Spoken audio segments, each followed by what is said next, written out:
en aquel mismo tiempo, el rey Herodes echó mano a algunos de la iglesia para maltratarles. Y mató a espada a Jacobo, hermano de Juan. Y viendo que esto había agradado a los judíos, procedió a prender también a Pedro.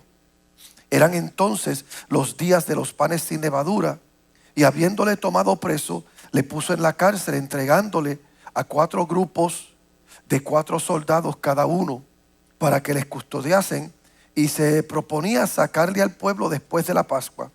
Así que Pedro estaba custodiado en la cárcel, pero la iglesia hacía sin cesar oración a Dios por él. Y cuando Herodes le iba a sacar aquella misma noche, estaba Pedro durmiendo entre 2 soldados, sujeto con 2 cadenas. Y los guardias delante de la puerta custodiaban la cárcel. Y he aquí que se le presentó un ángel del Señor, y una luz resplandeció en la cárcel, y tocando a Pedro en el costado le despertó, diciendo: levántate pronto. Y las cadenas se cayeron de las manos de él. Le dijo el ángel: cíñete y átate las sandalias. Y lo hizo así, y le dijo: envuélvete en tu manto y sígueme. Y saliendo le seguía. Pero Pedro no sabía que era verdad lo que hacía el ángel, sino que pensaba que veía una visión. Habiendo pasado la primera y la segunda guardia, llegaron a la puerta de hierro que daba a la ciudad, la cual se les abrió por sí misma. Y salidos pasaron una calle, y luego el ángel se apartó de él. Entonces Pedro, volviendo en sí, dijo: ahora entiendo verdaderamente que el Señor ha enviado su ángel y me ha librado de la mano de Herodes y de todo lo que el pueblo de los judíos esperaba. Y habiendo considerado esto, llegó a casa de María, la madre de Juan, al que tenía por sobrenombre Marcos, donde muchos se sentaban reunidos orando. Cuando llamó Pedro a la puerta del patio, salió a escuchar una muchacha llamada Rode, la cual, cuando reconoció la voz de Pedro, de gozo no abrió la puerta, sino que corriendo adentro dio la nueva de que Pedro estaba a la puerta. Y ellos le dijeron: estás loca. Pero ella aseguraba que así era. Entonces ellos decían: es su ángel. Mas Pedro persistía en llamar, y cuando abrieron y le vieron, se quedaron atónitos. Pero él, haciéndoles con las manos señal de que callasen, les contó cómo el Señor le había sacado de la cárcel, y le dijo: haced saber esto a Jacobo y a los hermanos. Y salió y se fue a otro lugar. Pueden sentarse. Ahí ustedes tienen el contexto de lo que vamos a hablar. Nosotros estamos en esta conversación que nosotros le hemos titulado ¿y ahora qué? La iglesia vivió el momento de la cruz. Fue poderoso. La iglesia vivió la resurrección de Cristo. Recibió las instrucciones de ir a Jerusalén y esperar la promesa del Padre. Ellos, en obediencia, fueron a Jerusalén, entraron en un aposento alto y ahí comenzaron a esperar la promesa del Padre. Después de un tiempo, la Biblia dice que la promesa del Padre llegó y los empoderó, llenándolos del Espíritu Santo. Fue un mover poderoso donde ellos hablaron en otras lenguas. Ellos fueron audaces en su expresión de fe, y lo que antes era cobardía se convirtió en valentía. El Pedro que antes había negado a Jesús, ahora proclamaba con valentía que Jesús estaba vivo. Entonces la pregunta que yo hago ahora, ¿qué es? ¿Qué hacemos con esa experiencia? ¿Qué hacemos con la experiencia de la cruz? ¿Qué hacemos con la experiencia de la resurrección? ¿Qué hacemos con la experiencia de Pentecostés? Con el empoderamiento. Porque es bien fácil uno vivir un momento de poder, de gloria. Es bien fácil uno vivir un momento de impacto y tú ignorar las enseñanzas que eso trae. Por eso para nosotros es bien fácil decir o recitar a Filipenses 4:13, todo lo puedo en Cristo que me fortalece. Eso es bien fácil para nosotros recitarlo. El problema es los versículos antes. Los versos antes de Filipenses 4:13,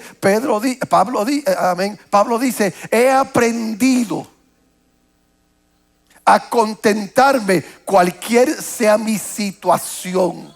Sé vivir en abundancia, sé vivir en escasez. Así que cuando Pablo dice, yo puedo, todo lo puedo en Cristo que me fortalece, no es porque él se ha cruzado de brazos en su jornada de fe, sino es porque ha tomado todas las experiencias que él ha vivido y él ha aprendido de ellas. Y esas experiencias le han enseñado que en Dios se puede confiar, que a él se le puede creer, que a él podemos obedecerle. Entonces, la enseñanza de hoy gira alrededor de una adoración en medio de batallas, en medio de guerra, mientras Pedro dormía.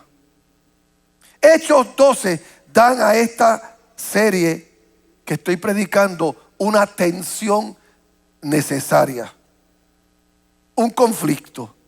El mismo capítulo registra la muerte de Jacobo y Pedro siendo liberado.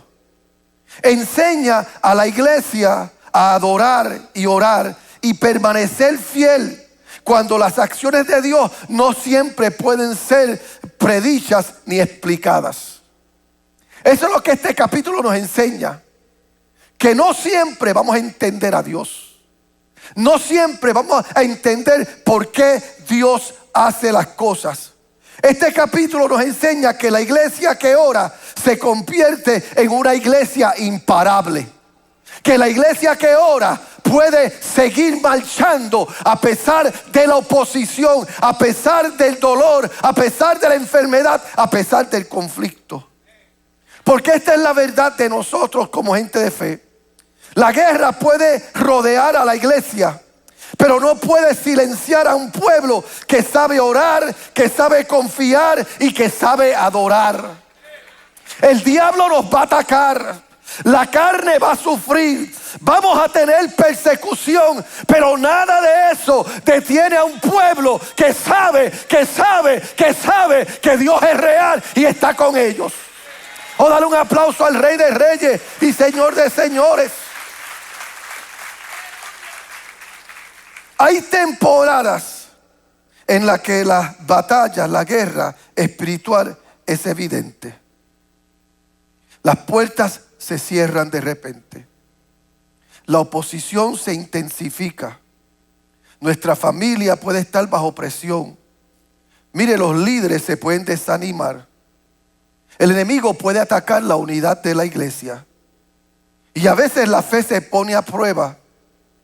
Y lo peor del caso es que las oraciones parecen no ser contestadas. Esa es la verdad del creyente.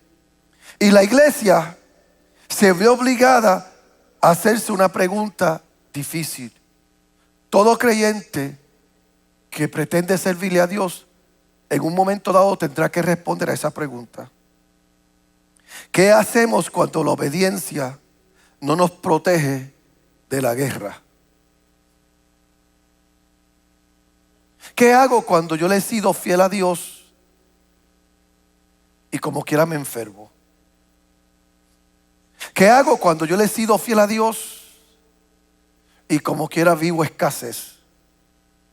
¿Qué hago cuando le he sido fiel a Dios y pierdo? Hechos 12 no es un capítulo cómodo de la Biblia. No lo es. Porque no nos da una fórmula sencilla. No nos dice que todos los que oran siempre escaparán del sufrimiento. Y no nos dice que todo creyente fiel va a recibir el mismo resultado. Eso es lo que dice este capítulo. Este capítulo 12 comienza con la muerte de un apóstol. Y luego continúa con otro siendo encarcelado. Y eso, it is not pretty, no es lindo.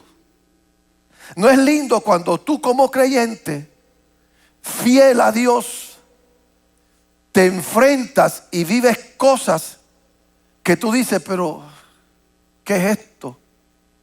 De ahí es la observación de algunos que dicen, pero si Dios es amor, ¿por qué Él permite tanta hambre? ¿Por qué Él permite tanto dolor? Si Dios es amor, esa pregunta es más vieja que usted y yo. Pero mire esto, aunque vemos en este capítulo todas estas desventajas, la palabra termina Dios multiplicando a la iglesia. Esta tensión entre el reino, donde Jacobo es martirizado y Pedro es liberado, será la tensión siempre de nuestra fe. Uno es bendecido y el otro perece aparentemente. Por eso en este capítulo usted ve la iglesia en duelo, pero a la misma vez orando. En este capítulo Herodes parece poderoso y los creyentes parecen impotentes. Pero al final del capítulo, Herodes ha muerto, Pedro es libre y la iglesia sigue avanzando. Porque el enemigo puede ganar por un momento, pero nunca podrá detener la obra del Señor. El enemigo podrá ganar la vida física de un creyente, pero nunca el alma de un creyente.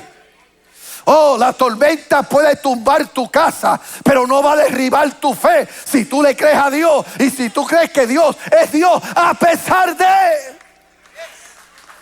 Y esa es la verdad con la que debemos nosotros reconciliarnos. La iglesia no sobrevive porque evita las batallas de la vida. La iglesia sobrevive porque las batallas de la vida, en medio de ellas, nosotros aprendemos a dónde y a quién acudir. Esa es la diferencia entre nosotros y los que no tienen esperanza. Porque nosotros sabemos para dónde vamos, sabemos a quién le servimos, sabemos quién está con nosotros, sabemos quién nos lleva de la mano. Hechos 12 ocurre durante un periodo creciente de oposición. Herodes Agripa busca la aprobación política de la población judía y descubrió que atacando a la iglesia aumentaba su popularidad. Y por eso arrestó a creyentes, mató a Jacobo y cuando vio que esto le gustó a la gente, arrestó a Pedro. Y esto fue meramente una persecución religiosa. Era un cálculo político. Herodes utilizó el dolor de la iglesia para establecer su propia posición. Y la Biblia dice que Pedro fue puesto bajo extrema seguridad. Note la descripción de la palabra. 4 escuadrones de soldados lo custodiaban. Cada escuadrón tenía 4 soldados. Él estaba encadenado entre 2 guardias. Más soldados estaban en la entrada. Desde una perspectiva humana, escapar era imposible. Pero Hechos 12:5 nos da un punto clave de inflexión en esta historia. Pedro fue por ellos encarcelado, pero la iglesia ofrecía oración constante. Herodes tenía una cárcel, la iglesia tenía oración. Oh, yo no sé si usted entiende esto. Herodes tenía soldados, la iglesia tenía a Dios. Herodes tenía autoridad política, la iglesia tenía la autoridad del cielo. Y yo no sé usted, yo siempre iré a eso. El diablo podrá enseñarte todo lo que tiene, pero si tú le crees a Dios, tú puedes enseñarle todo lo que tú tienes. Y que tú tienes una palabra que dice: el cielo y la tierra pasará, mas su palabra ¿O cuántos saben lo que estoy hablando aquí en este día? Mas su palabra no pasará. Oh, eso merece una alabanza, un aleluya, un gloria a Dios. Mi alma te alaba a Dios. Y por eso hay varias enseñanzas que yo quiero dejarles a ustedes.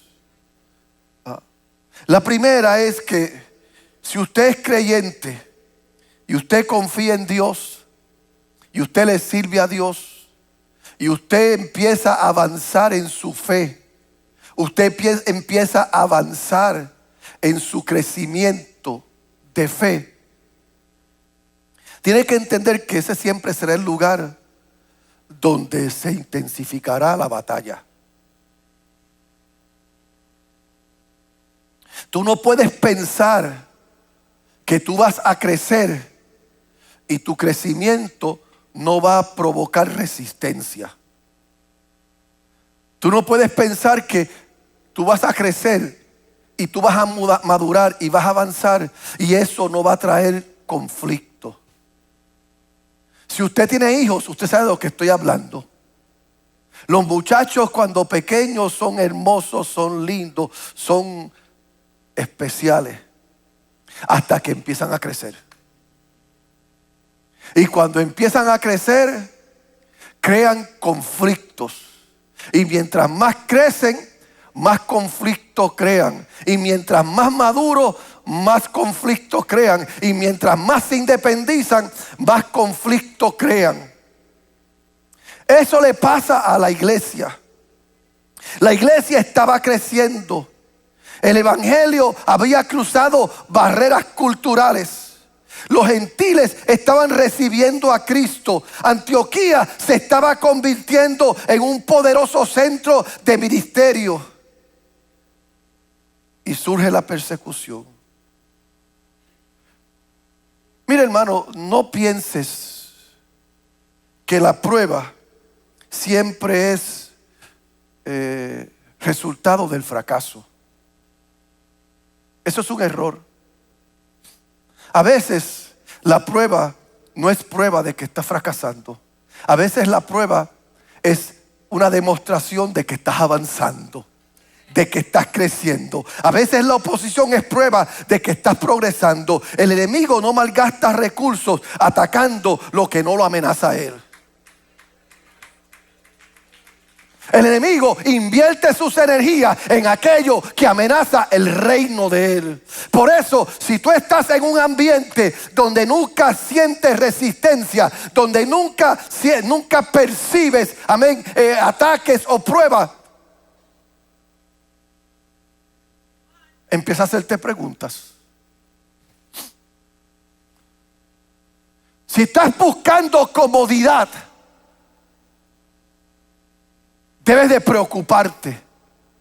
Y hay veces que la incomodidad viene no como producto de falta de fe o como producto de falta de búsqueda. A veces la incomodidad viene como producto de eso. A veces hasta Dios mismo lo provoca. Y quiere que le diga algo. Estábamos cantando algo así que no está explicado en la canción, pero hace referencia a eso a los que conocen la Biblia. Dios le había dicho a Moisés: constrúyeme una carpa, ponla en medio del campamento. Moisés construyó la carpa, la puso en medio del campamento.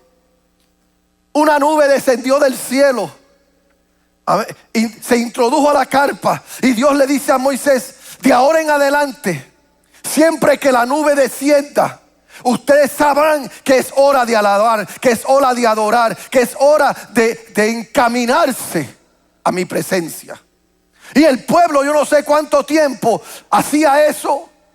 Ellos veían la nube descender, acudían a la carpa, adoraban a Dios, alababan a Dios, le servían a Dios, hasta que se acomodaron demasiado.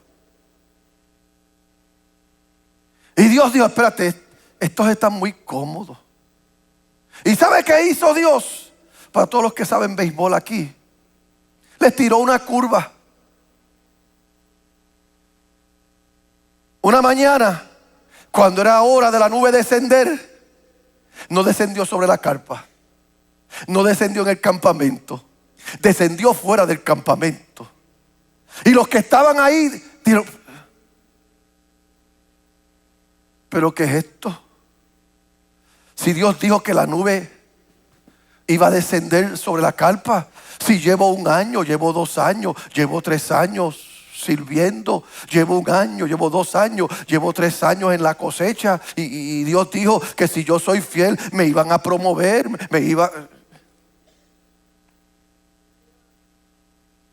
Y ahora ellos tenían un debate: ¿hago lo que estoy acostumbrado y cómodo a hacer, o sigo la nube? El trabajo de la iglesia no es dejarse llevar por las pruebas, no es dejarse llevar por las luchas, no es dejarse llevar por los conflictos, no es dejarse llevar por los diagnósticos, no es dejarse llevar por el gobierno, no es dejarse llevar por la política. El trabajo de la iglesia es seguir la nube, seguir la nube, seguir la nube, seguir la nube. Oh, gloria, gloria, gloria. Por eso es que cuando la iglesia sigue la nube, esa iglesia preocupa al infierno. Una iglesia silenciosa que se calla no perturba al infierno. Una iglesia sin compromiso no requiere persecución, pero una iglesia con propósito. ¿Cuántos saben que usted es alguien de propósito? ¿Cuántos saben que usted tiene propósito? Usted tiene diseño, usted tiene llamado. Dios tiene un plan contigo. Desde antes de tu nacer, la Biblia enseña que Él tenía un plan contigo. ¿Sabe cómo lo dice el escritor bíblico? Que aun cuando tú estabas en la sangre, antes de tú ser un feto, ya Dios tenía un plan contigo. Por eso es que el diablo te ataca. Por eso es que el mundo te ataca. Por eso es que la carne se revela. Porque sabe que Dios tiene un plan contigo. Y mi pregunta a ti es: ¿a quién le vas a creer? ¿Al Dios que te llamó a existencia? ¿Al Dios que tiene propósitos contigo? ¿A un mundo lleno de tinieblas, gobernado por un mentiroso? Ahora, yo quiero aclarar esto. Tampoco es que vamos a romantizar la batalla. Quiero hacer esa aclaración porque hay algunos de ustedes que se las buscan.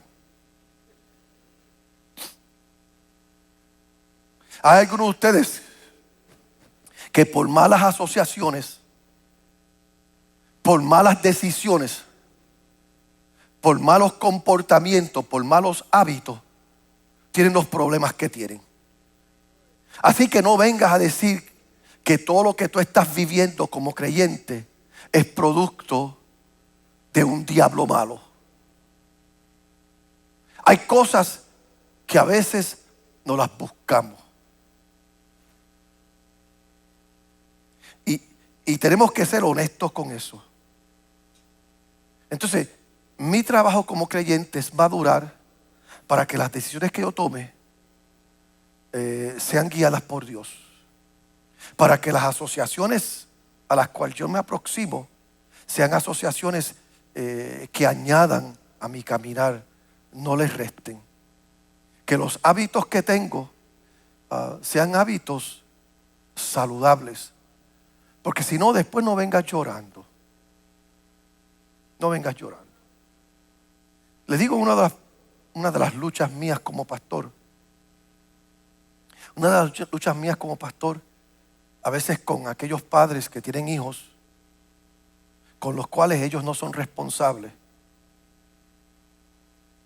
Y después, cuando esos muchachos crecen y empiezan a exhibir comportamientos y actitudes no saludables, quieren que yo los arregle. O quieren que Dios haga algo.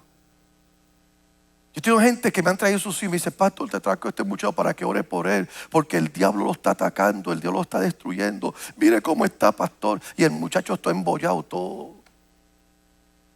Y yo miro al muchacho. Y si yo pudiera hacer todo lo que yo quiero a veces, yo reprendería al papá y a la mamá. Porque cuando ese muchacho estaba enamorado de la iglesia, cuando ese muchacho jovencito, niño, estaba enamorado del pastor, tú te pasabas bembeteando, te pasabas bochinchando, te pasabas criticando, te pasabas juzgándolo todo en tu casa. Y ese muchacho estaba viendo eso y estaba creciendo como un sentido que dice: no puedo confiar en nadie. Y ahora, cuando está en su reguero, tú quieres que Dios haga la obra. Eso fue producto tuyo.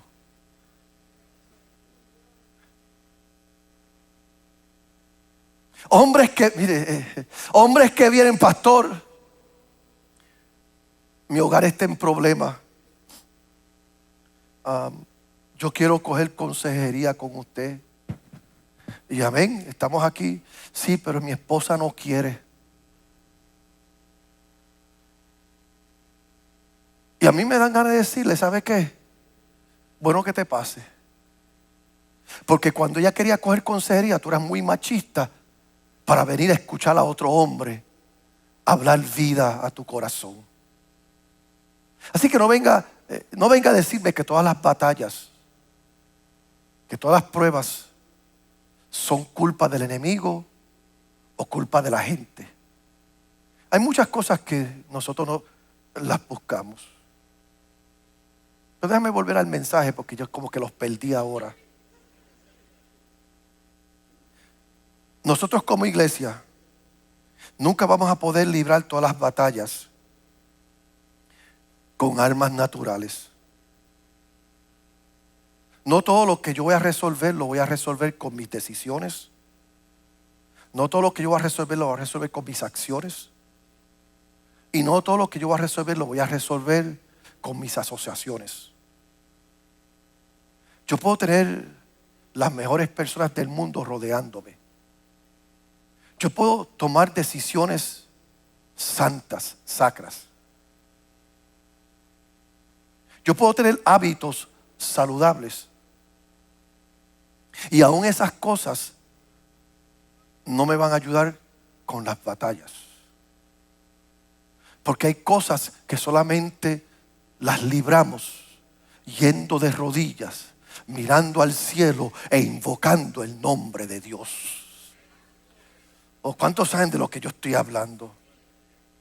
Así que no concluyas automáticamente que resistir significa que Dios te ha abandonado, que tú has fallado o que tus estrategias no están funcionando. Hay veces que ninguna de esas cosas significan que tú estás fuera de la voluntad de Dios. Lo que significa es que cosas pasan. Que hay veces nosotros no podemos evitar. Y eso es más obvio porque la fidelidad no garantiza resultados idénticos. Jacobo es asesinado y Pedro es liberado. Ambos eran apóstoles. Ambos amaban a Jesús. Ambos eran fieles. Ambos pertenecían a la misma iglesia. Sin embargo, sus historias se desarrollan de forma diferente. Y esta es una de las verdades más difíciles que se nos hace a nosotros entender.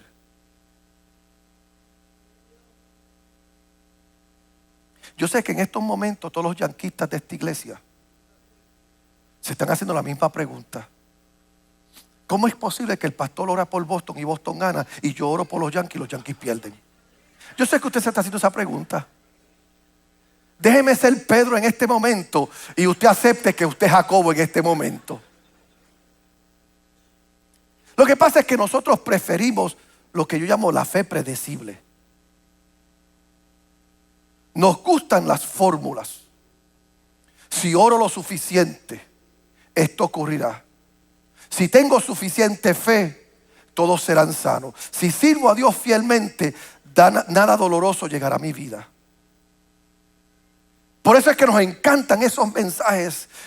El primer paso es este, el segundo paso es este, el segundo paso es este, la primer fórmula es esta. A la gente le encanta eso. Pero nuestra jornada de fe no funciona así. Hechos 12 se niega a darnos ese tipo de cristianismo. Hechos 12 es como Dios diciendo: no puedo trabajar de esa manera. No voy a trabajar de esa manera. Porque sin duda la iglesia oró por Jacobo. Sin embargo, él murió.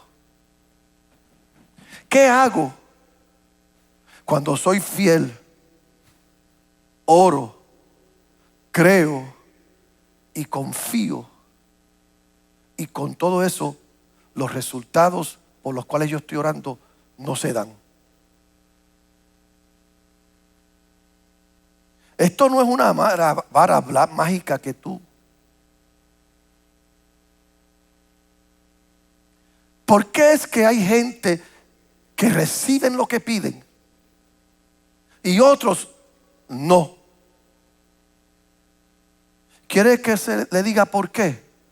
¿Cuántos quieren que le diga por qué? ¿Cuántos quieren saber el gran secreto? No sé.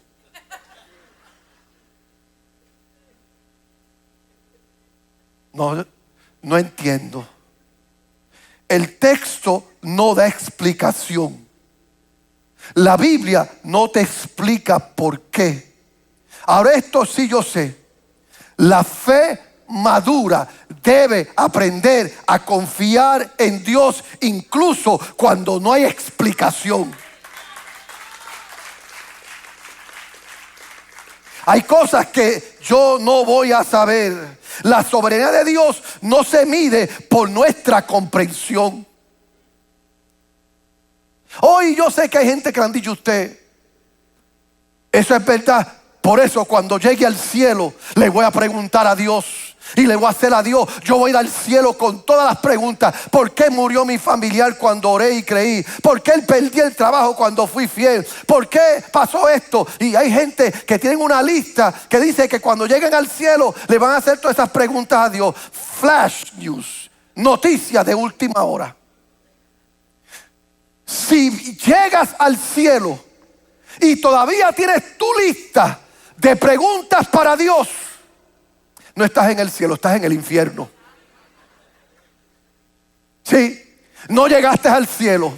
Así que cuando tú mueras y abras los ojos en la eternidad, si todavía estás con todas las preguntas de este planeta Tierra, de esta humanidad, no llegaste al cielo.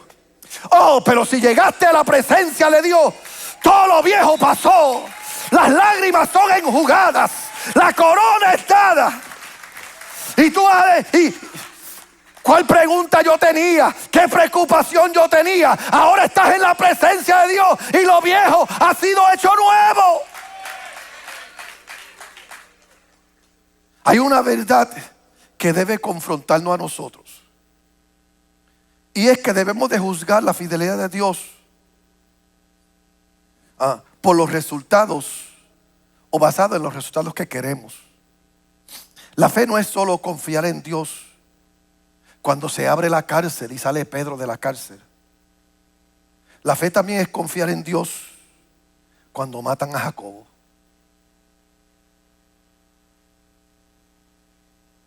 Repito, la fe no es confiar en Dios solamente cuando Dios saca a Pedro de la cárcel. La fe es confiar en Dios cuando matan a Jacobo. La iglesia en Hechos 12 no dejó de creer tras la muerte de Jacobo. ¿Sabes lo que dice? Que habían matado a Jacobo. Herodes había matado a Jacobo. Había metido a Pedro preso. ¿Y qué dice? Y la iglesia oraba. Oh, qué bendición cuando la iglesia entiende y acepta y vive eso. Será por eso que nuestros viejos cantaban: si tú hablas con Dios, las cosas cambiarán orando. Aleluya. Maybe las cosas de acá afuera no cambiarán, pero tu corazón cambiará. Y aunque te estén apedreando, como estaba pasando con Esteban, tú abres los ojos y ves los cielos abiertos, al Hijo de Dios sentado a la diestra. Porque lo que tiene que cambiar primero no es esto, es esto. Esto es lo que tiene que cambiar. Cómo tú confías, cómo tú crees, cómo tú procuras seguir avanzando. Por eso la primera respuesta de la iglesia ante la batalla fue la oración. La oración fue su arma. Y la Biblia dice que ellos empezaron a orar juntos. Estaban unánimes juntos.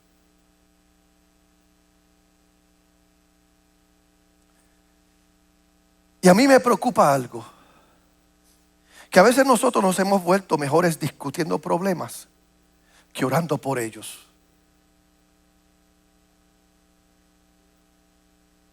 A veces está pasando algo, estamos viviendo algo, y es más fácil para nosotros crear estrategias, tener intervenciones,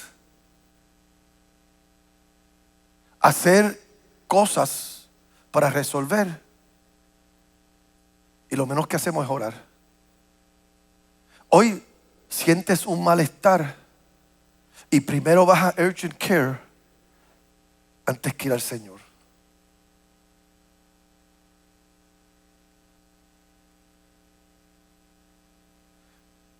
Hoy tenemos una dificultad, un conflicto familiar, y primero vamos al psicólogo antes de ir a Dios.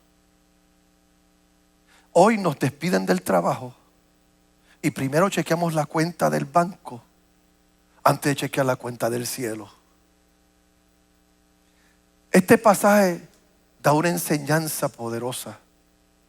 Mataron a Jacobo, encarcelaron a Pedro y la iglesia oró.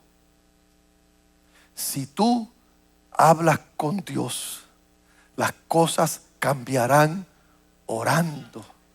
Qué dulce bendición poder hablar con Dios orando.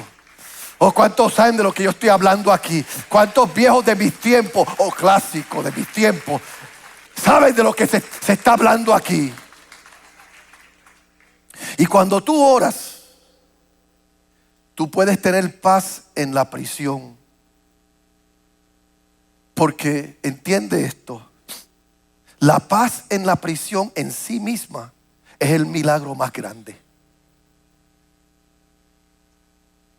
El milagro grande no fue que un ángel vino y abrió la cárcel. Mire, el milagro grande es que Pedro se quitó la ropa, se quitó los zapatos y se puso a roncar. Ese es el... No lo creo, yo solo leí. El ángel tuvo que despertarlo. Y para colmo tuvo que decirle: mucho que tú haces no aquí. Vístete, ponte ropa, caripelado, carifresco, con esta gente alrededor tuyo y tú ahí todo desnudo, roncando. El milagro más grande fue ese. Ahora entienda, pregúnteme por qué Pedro podía dormir en la cárcel. Porque un día Pedro estaba en una tormenta, en un barco, y el barco se estaba hundiendo y él se descontroló, porque en medio de la tormenta y el barco hundiéndose, Cristo estaba durmiendo. Y Pedro, los apóstoles le dicen a Jesús: no te preocupa que perecemos. Como si la tormenta, si el agua que llenaba el barco era más grande que el Dios que dormía en el barco. Y me imagino que cuando Pedro tuvo esa experiencia, después de eso, a él lo meten preso. Y en vez de preocuparse, él se acordó: yo le sirvo a uno que en la tormenta también durmió. Yo le sirvo a uno que los vientos no lo asustaron. Yo tampoco me voy a asustar. Yo tampoco me voy a descontrolar. Yo voy a dormir un sueño aquí. Que Dios haga lo que Él tiene que hacer y yo hago lo que yo tengo que hacer. Es tiempo que la iglesia empiece a dormir en sus tormentas, a dormir en sus luchas, a dormir en sus pruebas, a creerle a Dios a pesar de lo que pasa acá afuera. Pedro había aprendido eso. Así que el mayor milagro pudo haber ocurrido antes de llegar el ángel. Y la Biblia dice que mientras él dormía, la iglesia oraba. Y mire, no era cosa fácil, porque la Biblia enseña que Herodes se había asegurado. No tengo esto en mis notas, pero yo imagino que Pedro pensó, quiero pensar yo esto, que Pedro pensó, espérate, si Herodes le cree a Dios, yo tengo que creerle más. Si Herodes teme a Dios, yo tengo que temer más a Dios.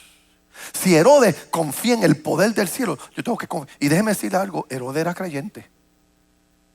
¿Sabía usted eso? Que Herodes era creyente. ¿Por qué usted cree que él puso tantos escuadrones con tantos soldados cuidando a un trapo de Pedro?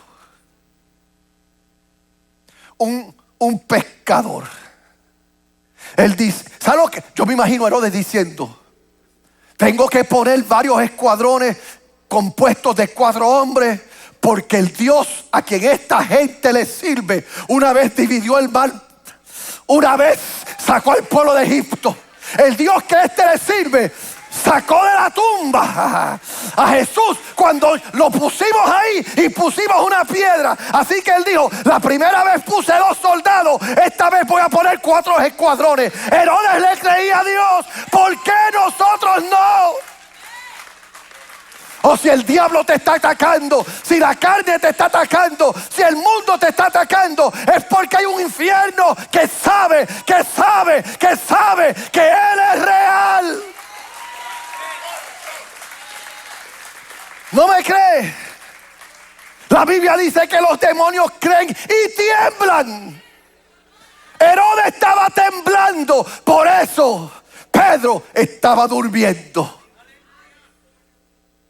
Y mientras él dormía, en ese lugar sellado por el mismo infierno, Dios demuestra otra vez que nada es tan seguro y que nada es más poderoso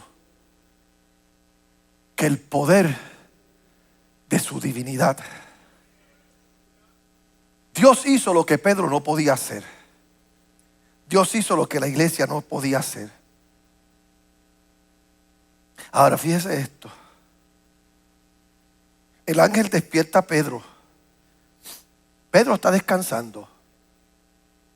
El ángel tiene que darle en el costado y despertarlo. Y Pedro despierta.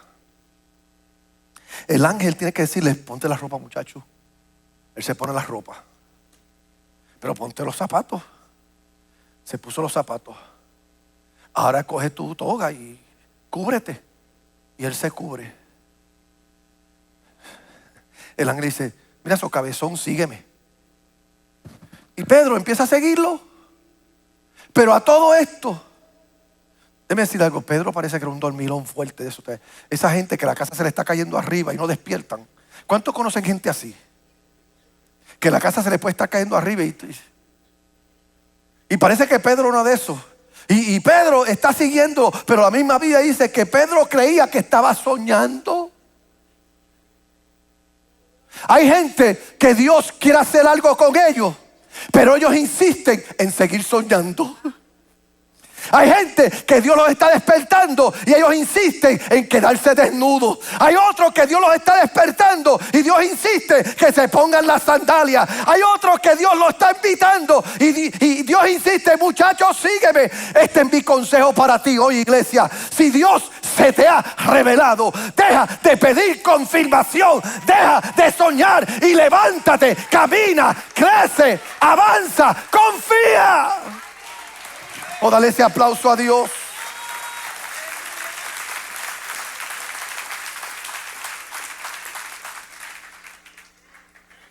Y voy a terminar con esto. Ahora Pedro está caminando, libre. Él sabe ya que fue Dios el que hizo el milagro. Y él decide ir donde sus hermanos que estaban orando. Y cuando él llega donde sus hermanos que estaban orando, ellos no creyeron. Tuvieron conflicto con eso.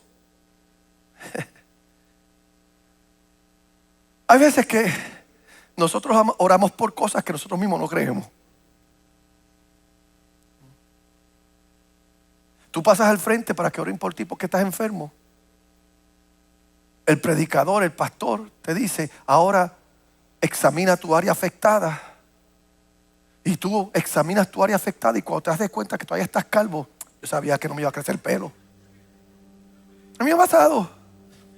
Usted sabe cuántas veces dice, Señor, vuélveme el pelo de salud y tu espíritu noble me sustente. Pero a veces nosotros oramos y Dios responde. Y en vez de nuestra reacción inmediata ser una reacción de alabanza, de acción de gracias, una reacción de rendición, estamos como la muchacha esa roda y como los otros que decían, tú estás loca. Es imposible que Pedro esté aquí si él está preso. Lo vimos que está preso. ¿Cómo que estás sano de cáncer? Si yo vi tu diagnóstico, es imposible que tú estés sano de cáncer. ¿Cómo que te dieron un trabajo? Si con ese récord que tú tienes, es imposible que te den un trabajo. Mire, hoy yo voy a predicar en Tampa a las 3:30 en una iglesia donde la pastora de la iglesia, un campus de nosotros, La Cosecha, la pastora de la iglesia estuvo presa por años con un récord criminal horrible. Ella conoció a Cristo. Ella se entregó en un proceso de crecimiento. Y años después, ahora, ella ha estudiado y se ha preparado. Y ella siente de Dios trabajar con gente que han vivido abusos, que han vivido disfunción, con gente pero para ella hacerlo legalmente, para trabajar para el Estado, ella tenía que someter una solicitud donde revisaran todo su archivo anterior, sus antecedentes y todos pronósticos, todo lo que se veía hacia adelante era: no te van a dar la licencia para ser consejera clínica, no te van a dar la licencia para trabajar con gentes. Tu récord impide que tú hagas eso. Hace un mes atrás ella me llamó con su aprobación del Estado, llorando y diciendo: pastor, fue Dios el que lo hizo. No hay imposible para Dios. Dios coge lo vil, lo menospreciado de este sistema humano y Él lo levanta para la gloria de Él. Y a veces, cuando Dios se glorifica, se nos hace difícil. Mire, Dios a veces está más dispuesto a responder de lo que estamos dispuestos nosotros a creer.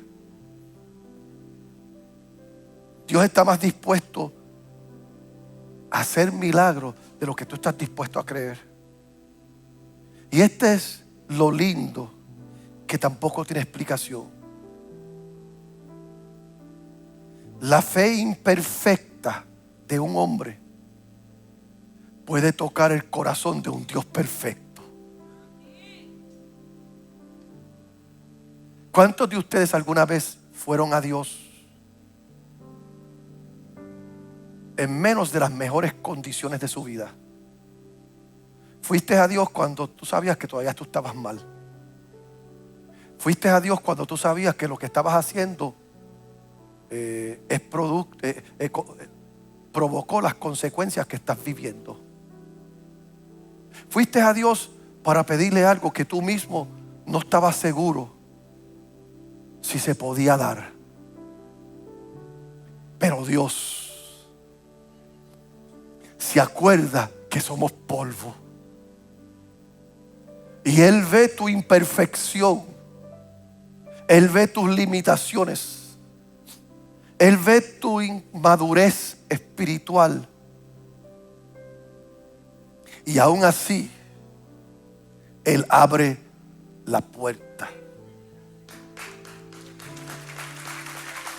Yo te alabo, Dios, por eso. Yo te alabo, Dios, por eso. Hoy, esa es la palabra que quiero dejarte.